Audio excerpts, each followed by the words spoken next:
الحمد لله الذي لم يتخذ ولدا ولم يكن له شريك في الملك ولم يكن له ولي من الذل وكبره تكبيرا. أشهد أن لا إله إلا الله وحده لا شريك له له الملك وله الحمد وهو على كل شيء قدير. وأشهد أن محمدا عبده ورسوله المبعوث رحمة للعالمين. اللهم صل وسلم وبارك على حبيبنا وشفيعنا وقدوتنا وأسوتنا محمد نبي الرحمة وشفيع الأمة وعلى آله وصحبه ومن تبعه ونصره ووالاه. أما بعد، فيا عباد الله، أوصيكم وإياي بتقوى الله وطاعته، فقد فاز المتقون، وتزودوا فإن خير الزاد التقوى. Wahai hamba-hamba Allah, saya berpesan kepada kamu dan kepada diri saya sendiri supaya bertakwa kepada Allah dengan mengikut segala perintahnya dan meninggalkan segala larangannya. Maka sesungguhnya berjayalah orang-orang yang bertakwa. Dan carilah bekalan, sebaik-baik bekalan bagi kehidupan dunia sehingga akhirat, ialah bertakwa kepada Allah. Seterusnya, marilah kita mendengar peringatan daripada Allah Subhanahu wa taala dengan firman-Nya, "Alam ahad ilaikum ya bani Adam alla ta'budu syaitan innahu lakum aduwwun mubin wa an a'buduni hadha siratun mustaqim wa laqad adalla minkum jibillan katsiran afalam takunu ta'qilun." Yang bermaksud, tidakkah aku perintahkan kepada kamu, wahai anak cucu Nabi Adam, supaya kamu jangan sekali-kali menyembah syaitan. Sesungguhnya syaitan itu musuh yang nyata kepada kamu. Sembahlah aku.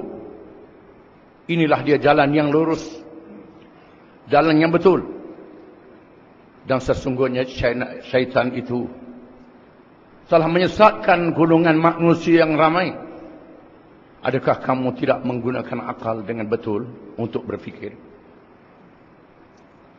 Ayat ini disebut dalam surah Yasin, surah yang kerap kali dibaca oleh umat Islam untuk mengingatkan mereka berdepan dengan Allah Subhanahu wa taala dan memohon pertolongan Allah bila menghadapi kesusahan. Surah yang terkandung di dalamnya ayat-ayat petunjuk, kisah-kisah yang benar, menjadi pengajaran kepada kita. Bukan sahaja menyatakan jalan yang betul, bahkan menyatakan jalan yang sesat. Di antara kesesatan itu ialah menjadi pengikut syaitan dan golongan yang bersongkol dengan syaitan. Allah Subhanahu wa taala memperkenalkan syaitan kepada umat Islam berulang kali di dalam Al-Quranul Karim dan diperingatkan oleh Rasulullah sallallahu alaihi wasallam. Oleh kerana itu, maka kata-kata orang barat, orang Eropah, dan mereka yang terpengaruh dengan orang Eropah, lebih baik kita berkawan atau bersahabat dengan syaitan yang kita kenali daripada malaikat yang kita tidak kenali. Adalah kata-kata yang sesat dan menyesatkan. Allah Subhanahu wa taala telah memperkenalkan syaitan kepada manusia yang pertama, Adam dan Hawa, yang merupakan bapa kepada seluruh manusia. Dan Allah mengingatkan anak-anak cucu Adam, ya bani Adam la yaftinannakum syaitan kama akhraja abawaykum minal jannah.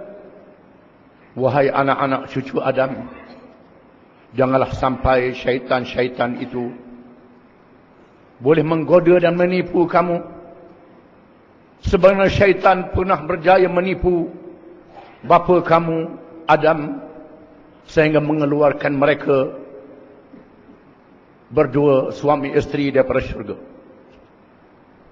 Itulah di antara pengenalan syaitan kepada manusia, supaya manusia mengerti. Dan Allah Subhanahu wa taala yang menugaskan manusia di atas muka bumi, Allah Subhanahu wa taala. Bumi merupakan kawasan yang didiami oleh syaitan. Satu kumpulan daripada jin yang melakukan kejahatan di atas muka bumi. Allah menugaskan malaikat mengalahkan gunungan yang jahat, lalu menawan pemimpin syaitan yang bernama Iblis dan dibawa ke langit.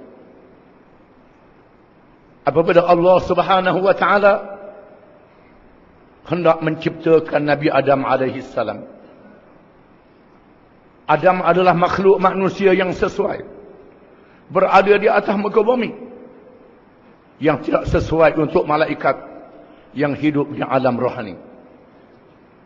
Manusia adalah makhluk yang memiliki sifat rohani, ada hubungan dengan Allah Subhanahu wa taala, dan sifat jasad bagi membolehkan mereka menjalankan tugas di atas muka bumi. Oleh kerana itu mereka mesti berhadapan dengan kumpulan-kumpulan jahat yang dinamakan syaitan yang telah berada di atas muka bumi. Maka Allah Subhanahu wa taala telah mendidik, mentarbiahkan Nabi Adam alaihi salam sebelum dihantar ke bumi. Bermula dengan mengabdikan diri kepada Allah, dengan memerintah makhluk-makhluk yang ada di kelilingnya, iaitulah para malaikat yang sangat taat kepada Allah, supaya sujud kepada Allah. Wa idh qulna lil malaikati isjudu li adama fasajadu illa iblis aba wastakbara wa kana minal kafirin. Dan ingatlah ketika kami berfirman kepada malaikat, sujudlah kamu kepada semua kepada Adam, satu makhluk yang diciptakan dengan kemuliaannya, dengan perintah daripada Allah. Lalu malaikat sujud menunaikan perintah Allah. Malaikat Iblis enggan, dia termasuk di kalangan orang-orang yang kafir. Enggan, sombong dan termasuk di kalangan orang-orang yang kafir. Allah menunjukkan malaikat adalah makhluk yang suci, makhluk yang bersih, makhluk yang taat kepada Allah, yang disifatkan oleh Allah, la ya'sunallaha ma amarahum wa yaf'aluna ma yu'marun. Mereka itu tidak sekali-kali durhakakan Allah, dan mereka buat apa sahaja yang diperintah supaya mereka melakukannya. Itulah makhluk malaikat yang baik, yang bersih, yang tidak mengerjakan dosa, yang taat kepada Allah dengan memperhambakan diri. Allah menunjukkan makhluk yang baik ini supaya dilihat oleh Nabi Adam alaihi salam. Dalam masa yang sama, Allah menunjukkan Iblis, ketua syaitan, makhluk yang jahat, yang ada di dalam dirinya 3 sifat. Aba wastakbara wa kana minal kafirin. Aba, enggan melawan Allah Subhanahu wa taala. Wastakbara, sombong, dan kufur, engkar akan Allah Subhanahu wa taala. 3 sifat yang sangat buruk yang ada pada diri Iblis dan pengikut-pengikutnya di kalangan syaitan, jin dan manusia. yang enggan, mendurhakai Allah, sombong, merasa dirinya pandai dan bijak, lebih daripada yang lain, dan melawan Allah Subhanahu wa taala. Setelah Adam diletakkan di dalam syurga, diajar menikmati makanan dan minuman, memakai pakaian yang cantik, bergaul dengan istrinya Hawa, diajar cara hidup. Adam diajar oleh Allah Subhanahu wa taala melakukan kesalahan kerana tertipu dengan godaan iblis.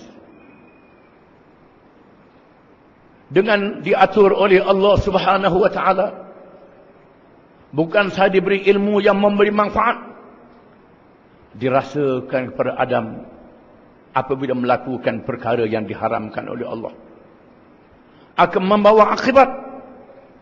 Adam ditipu oleh iblis, pemimpin syaitan, menyebabkan Adam dihalau ke bumi dengan isterinya Hawa. Sebab iblis juga dihalau ke bumi. Dan Allah Subhanahu wa taala memberi hidayah kepada Adam dan Hawa dengan akal yang waras, akal yang baik, menerima petunjuk Allah Subhanahu wa taala. Adam dan Hawa bertaubat. Rabbana zalamna anfusana wa illam taghfir lana wa tarhamna lanakunanna minal khasirin. Wahai Tuhan kami, kami telah menzalimi diri kami sendiri. Jika sekiranya Engkau tidak mengasihani kami dan mengampuni kami, nescaya kami termasuk di kalangan orang-orang yang rugi. Lalu Allah mengampunkan Adam dan Hawa. Itulah manusia yang sebenar, yang melakukan kebaikan dengan petunjuk Allah. Bila melakukan kejahatan, sedar dan insaf, beristighfar dan bertaubat di hadapan Allah Subhanahu wa taala. Berbeza dengan makhluk iblis dan syaitan yang terus-menerus menjadi makhluk yang jahat, menipu dan melakukan kejahatan yang tidak sedar dan insaf sehingga hari kiamat. Begitulah Allah Subhanahu wa taala memperkenalkan malaikat, memperkenalkan syaitan kepada Adam dan zuriat keturunannya, supaya manusia menerima petunjuk daripada Allah Subhanahu wa taala. Yang terpenting godaan syaitan ialah supaya mereka meninggalkan agama Islam. Firman Allah taala, ya ayyuhalladzina amanu udkhulu fis silmi kaffah wa la tattabi'u khutuwatis syaitan innahu lakum aduwwum mubin. Wahai orang-orang yang beriman, masuklah kamu ke dalam agama Islam seluruhnya. Jangan kamu ikut langkah-langkah syaitan. Sesungguhnya syaitan itu musuh yang nyata kepada kamu. Apa yang berlaku dalam dunia Islam hari ini, terdapat kalangan umat Islam sendiri yang meninggalkan syariat Islam. Walaupun mereka percaya, sebahagian daripadanya diamalkan dan banyak yang ditinggalkan, dan ada yang dipermain-mainkan dan dicela. Ini adalah terpengaruh dengan godaan syaitan. Cukuplah dengan peringatan Allah Subhanahu wa taala, dengan apa yang berlaku di hadapan mata kita, dan peringatan-peringatan yang ada di dalam Al-Quranul Karim, supaya kita menjadi pengikut yang setia kepada Nabi-Nabi dan Rasul-Rasul alaihi wassalatu wassalam. Dan mereka mengikut jejak langkah Nabi-Nabi dan Rasul-Rasul alaihi wassalatu wassalam, yang berakhir dengan Nabi Muhammad sallallahu alaihi wasallam. Dan wajiblah kita menjauhkan diri daripada syaitan dan pemimpin-pemimpin syaitan. Sama ada yang dapat dilihat di kalangan manusia yang terpengaruh dengannya, ataupun yang tidak dapat dilihat. Semua godaan mesongkan daripada ajaran Allah adalah petunjuk syaitan yang membawa celaka di dunia dan neraka di hari akhirat. A'udzu billahi minasyaitonir rajim. يا أيها الذين آمنوا ادخلوا في السلم كافة ولا تتبعوا خطوات الشيطان إنه لكم عدو مبين. Wahai orang yang beriman, masuklah kamu ke dalam Islam seluruhnya. Jangan kamu ikut langkah-langkah syaitan. Sesungguhnya syaitan itu musuh yang nyata kepada kamu. Barakallahu li wa lakum fil kitab was sunnah wa nafa'ani wa iyyakum bil ayati wal hikmah. Aqulu qawli hadha wa astaghfirullah al-azim li wa lakum wa li sa'iril muslimin wal muslimat innahu wal ghafurur rahim.